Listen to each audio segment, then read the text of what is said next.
प्रश्न 5 ए का दूसरा प्रश्न, भुजा AD बराबर 3 सेंटीमीटर तथा विकर्ण AC बराबर 6.5 सेंटीमीटर हमारे पास प्रश्न में उपलब्ध है। तो ABCD एक आयत बनाना है, यानी एक भुजा और एक विकर्ण का प्रश्न। तो चलें इसका भी हम लोग उसी तरह रफ वर्क करेंगे।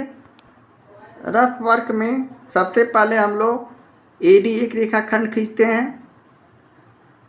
ये A और D हो गया जो 3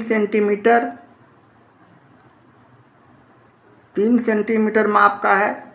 अब D बिंदु पर हम 90 डिग्री का कोण बनाते हैं। ये 90 डिग्री का कोण है। अब A बिंदु से हम 6.5 सेंटीमीटर चाप से इस DX रेखा को डिवाइड करते हैं। मान लिया यहाँ डिवाइड हुआ, इसका नाम हमने इस बिंदु का C रखा और यहाँ से हम यहाँ इसे इस तरह मिला दिया जो कि विकर्ण है।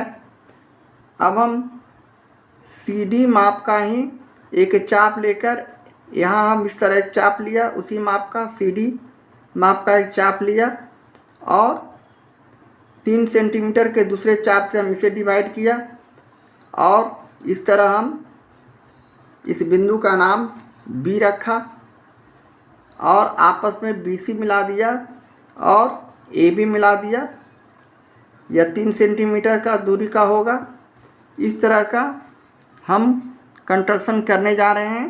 तो चलें सबसे पहले हम लोग 3 सेंटीमीटर के माप का एक रेखाखंड लेते हैं।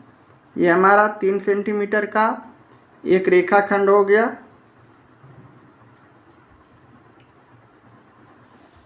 इसके बाद हम इसका नाम AD रख दिए जैसा कि प्रश्न में है, 3 सेंटीमीटर। अब बिंदु D पर हम 90 डिग्री का कोण बनाएंगे जो कि किसी भी चाप से बनाया जा सकता है। हमने 90 डिग्री का कोण के लिए एक चाप लिया। एक बार काटने पर 60 डिग्री का कोण बनता है, दूसरे बार काटने पर 120 डिग्री का बनता है और इसे डिवाइड करने पर 60 डिग्री और 120 डिग्री को डिवाइड करते हैं तो 90 डिग्री का कोण आता है, जैसा कि हम आपके पास बनाते जा रहे हैं। अब यहाँ से हम लोग इस कटान बिंदु को D बिंदु से मिला देते हैं। तो ये हमारा 90 डिग्री का कोण बन गया। इस भुजा का नाम X रखें। अब A बिंदु से हम 6.5 सेंटीमीटर का एक चाप लेते हैं। तो ये 6.5 है। यहाँ से हम इसे माप कर DX रेखा को काटेंगे। ये DX रेखा है, इसे हमने काट दिया। अब हम पुनः इसका नाम C रखें। अब DC माप का ही एक दूसरा चाप लिया, D और C, इस तरह हम इसे माप लिए और A बिंदु से इसे हम इस तरह एक चाप से इसे काट दिए और 3 सेंटीमीटर के दूसरे चाप से हम C बिंदु से इसे डिवाइड कर दिए। C बिंदु से इसे यहाँ डिवाइड हुआ। अब इसका नाम ADC यानी B रख दिया इसे। ये जो बिंदु है कटान बिंदु आया। अब इसे हम आपस में BA मिला दिए। ये BA और ये विकर्ण AC।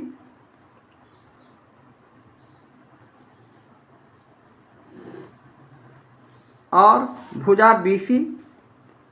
इस तरह हम इसे मिला देने के बाद एक आयत के रूप में पाते हैं। यह 3 सेंटीमीटर और यह विकर्ण 6.5 सेंटीमीटर। इस प्रकार का कंस्ट्रक्शन। आइए 90 डिग्री। इस प्रकार हमारा एक आयत बन चुका है। अब हम इसके रचना के चरण को उसी तरह लिख देंगे। रचना के चरण में हम लोग पहला पॉइंट देते हुए AD बराबर 3 सेंटीमीटर का एक रेखाखंड लिया। दूसरा, D बिंदु पर कोण D बराबर 90 डिग्री का कोण बनाया। तीसरा, A को केंद्र मानकर 6.5 सेंटीमीटर त्रिज्या का एक चाप लिया जो DX रेखा को C बिंदु पर काटता है। चौथा, पुनः CD बराबर AB का 2 चाप लिया तथा बिंदु C को केंद्र मानकर 3 सेंटीमीटर त्रिज्या का एक चाप लिया जो बिंदु B पर आपस में मिलते हैं। बिंदु B को A और C से तथा बिंदु A को C से मिलाया। इस प्रकार ABCD एक आयत बना। इस तरह हम 5वां का A का दूसरा प्रश्न को सोल्व करेंगे, कंस्ट्रक्शन करेंगे। प्रश्न 5 का B, आयत O के AY बनाए जिसमें OK बराबर 7 सेंटीमीटर के A बराबर 5 सेंटीमीटर। तो चलिए इसका भी हम लोग रफ वर्क करते हैं। सबसे पहले हम लोग OK एक रेखाखंड लेते हैं जो 7 सेंटीमीटर माप का है, O और K। यहाँ हम K बिंदु पर एक 90 डिग्री का कोण बनाते हैं। ये रहा 90 डिग्री का कोण।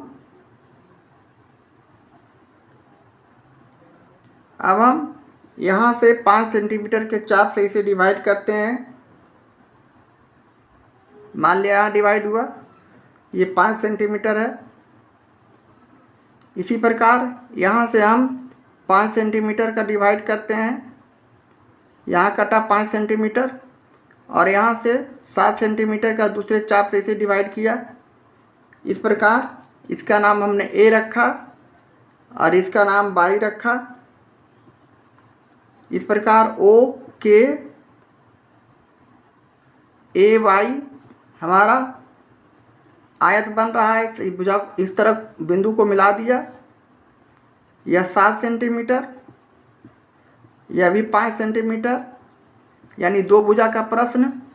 तो चलें सबसे पहले हम लोग इंच के माध्यम से 7 सेंटीमीटर का एक रेखाखंड खींचते हैं। ये रहा 7 सेंटीमीटर का एक रेखाखंड। तो हम इसे सीधे 7 सेंटीमीटर का एक रेखाखंड ले लिया है।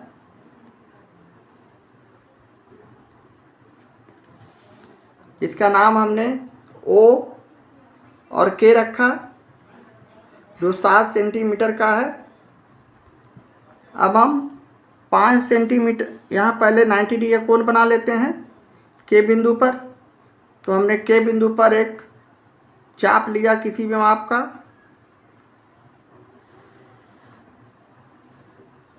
एक बार काटे तो 60 डिग्री, दूसरा बार काटे तो हमारा 120 डिग्री, और इसे डिवाइड किया दोनों कोण को 60 और 120 को, तब हमारा ये कोण 90 डिग्री के आएंगे। और इसे K बिंदु से मिला देने के बाद ये हमारा 90 डिग्री का कोण बन चुका है। यह 90 डिग्री का कोण हो चुका है। इसे लिख देंगे 90 डिग्री। अब हम 5 सेंटीमीटर का एक चाप लेंगे। तो 5 सेंटीमीटर हमारा यहाँ है, ये 5 सेंटीमीटर है। K बिंदु से हम इसे इस तरह डिवाइड करेंगे और यहाँ से भी हम लोग O बिंदु से भी एक चाप लेंगे इसी माप का 5 सेंटीमीटर का ही। अब 7 सेंटीमीटर के दूसरे चाप से इस बिंदु का नाम A रखते हैं, AX रखते हैं। अब हम 7 सेंटीमीटर के दूसरे चाप से A बिंदु से 7 सेंटीमीटर का एक चाप लिया और A बिंदु से हम इसे डिवाइड किया। अब हम सारे बिंदु को मिला देंगे। यह बिंदु OKAY हुआ। अब इसे हम आपस में जोड़ देंगे। OY को जोड़ दिए और YA को जोड़ दिया, यह मिला दिया। इस प्रकार हमारा आयत बन चुका है, यानी अब इसके दूरी को के ए का दूरी हो गया 5 सेंटीमीटर, ओ वाई का दूरी भी हो गया 5 सेंटीमीटर, ए वाई का दूरी हो गया 7 सेंटीमीटर। इस प्रकार हमारा ये आयत बन चुका है। अब हम रचना के चरण को इसका लिख सकते हैं। तो चलें इसकी रचना के चरण को उसी तरह लिख देंगे। रचना के चरण में हम लोग पहला पॉइंट बनाते हुए ओ के बराबर 7 सेंटीमीटर का एक रेखाखंड लिया। दूसरा पॉइंट बिंदु ए पर कोण ए बराबर 90 डिग्री का कोण बनाया। तीसरा चरण में हम लोग के को केंद्र मानकर 5 सेंटीमीटर त्रिज्या का एक चाप खींचा जो के एक्स रेखा को बिंदु ए पर काटता है। चौथे चरण में पुनः ए को केंद्र मानकर 7 सेंटीमीटर त्रिज्या का और ओ को केंद्र मानकर 5 सेंटीमीटर त्रिज्या का चाप लिया जो बिंदु वाई पर एक दूसरे से मिलते हैं।